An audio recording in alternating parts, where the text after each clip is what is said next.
Hi guys, welcome to my videos. So today in this video we're going to discuss something really important about Canada immigration. So before I proceed further, if you have not already subscribed to my channel, please go ahead and subscribe right now because I regularly upload videos. And if you have any concern, any question, anything that comes in your mind, feel always absolutely free to ask. So let's proceed. So guys, we know that lot of changes are going through in this pandemic situation. So in this particular tweet, IRCC has mentioned you cannot travel from inside Canada to apply for a visa or permit at a port of entry. This was like a this was like a what do you call a very convenient method for a lot of people. Those who change their status, like just go to the port of entry, come back. I mean, what do you call flag polling, and then do such stuff. But now they, because of this pandemic situation, they have put a halt on it. Of course this is going to be temporary, and once things are back, this will be removed as well, but as of now this is the case. Another thing they have said, like you cannot travel from inside Canada to a port of entry to provide biometrics. Now when it comes to biometrics and you are in Canada, so for temporary resident permit, biometric requirement is temporarily slashed.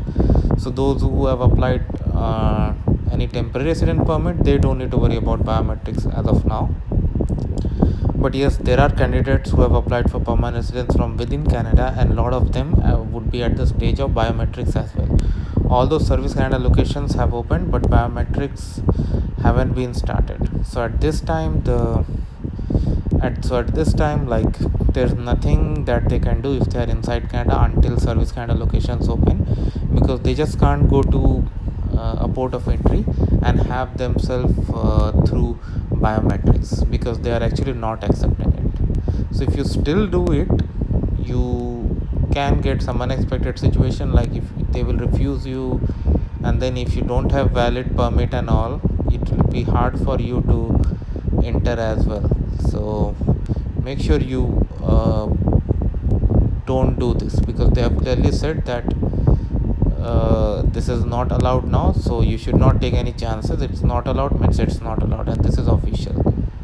So consider this, and then see for the possible options. As I already said, if you are inside Canada, like biometrics have been taken off, and now they are coming up with new changes. Like recently they came up with a change that those who are visitors in Canada and have a valid employer specific job offer, they can go for it, and it will be delivered to them, and then they don't have to leave Canada. So similarly they may come up with more measurements in the future, so you don't have to worry about this. Instead, follow all the instructions very carefully. So I hope you like this video. Make sure you to like and comment, and if you have any concern, any question, anything that comes in your mind, feel always absolutely free to ask, as this is your own channel. Thank you guys.